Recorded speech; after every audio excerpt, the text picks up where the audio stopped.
and quoted John Maynard Keynes, the economist, who said, "A nation can't afford to let resources remain idle, even if it has to build pyramids." A symbol associated with the solar cult in Egypt.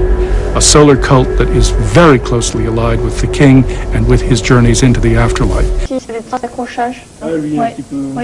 On ne peut pas tailler d'un... Seem to agree. The tomb facades suggest... On a fait venir des gens très habiles. Il n'est pas un seul. Ouais. Donc les bétiles, c'était la représentation de la divinité.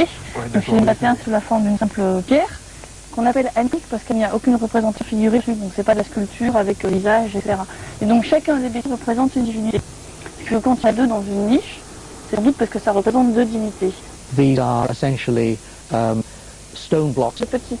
Alors, il y en a toujours tendance à dire que celle du milieu la plus grande, ça sera Anushara, qui est le dieu principal de Nabatéen, qui a un petit peu une vocation de dieu dynastique. Et puis on peut imaginer que les deux bétiles latéraux sont ce qu'on appelle les parèdres, c'est-à-dire vraiment les dieux Ashiadushara. Alors là, il n'y a rien qui permet de savoir si celui du milieu et ceux des côtés sont des divinités masculines ou féminines, mais on sait par les inscriptions qu'il y avait des divinités féminines chez les Nabatéens, et notamment une qui porte le nom d'Al-Uzza, et qui est souvent représentée avec les yeux et un nez au milieu du bétier. And that may have symbolically served the purpose that man-made pyramids had served in earlier dynasties. Thanks to his painstaking observations, Belzoni's methods were to pay off with an extraordinary find. On the 16th October 1817, I recommenced excavations in the valley and pointed out the fortunate spot which has paid me for all the trouble I took in my researches. I may call this a fortunate day. The best, perhaps, of my life.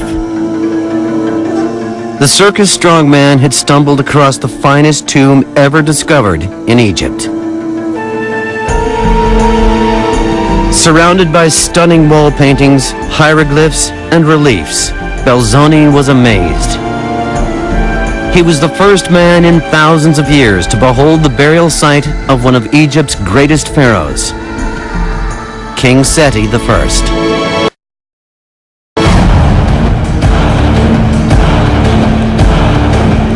Seti I proved to be one of the most powerful military leaders that Egypt had ever known, and a powerful figure who had managed to restore the economic clout of Egypt and the central bureaucracy that administered the country. Seti's reign in the 13th century before Christ had come after a time of chaos.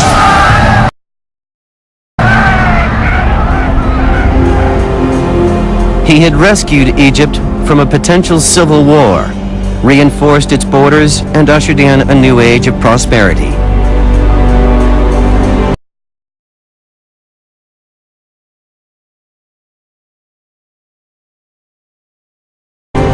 His magnificent tomb reflected the glory of his reign. The burial chamber, the length of the corridors make the tomb one of the largest ever found in the Valley of the Kings. It was also one of the best decorated. These chambers from entrance onward are beautifully painted and decorated with fairly standard religious scenes, but a lot of them, and more complete in their representation than in many other tombs. C'est des petits accrochages. Ah, lui, un petit peu... Oui. On ne peut pas tailler d'un... Compared to the small tombs that Belzoni had discovered so far, this one was a 500-foot monster, the length of a 40-story building.